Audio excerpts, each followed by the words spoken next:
So if you are wondering all that, how we're gonna put these assist, the tailgate assist or piston.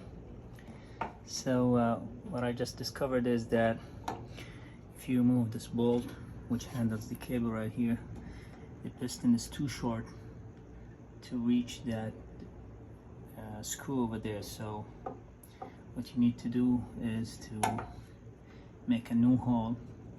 You just need to extend the piston all the way up and then try to do a hole in here in order to fit the piston in its right place, and then close the tailgate and try it on.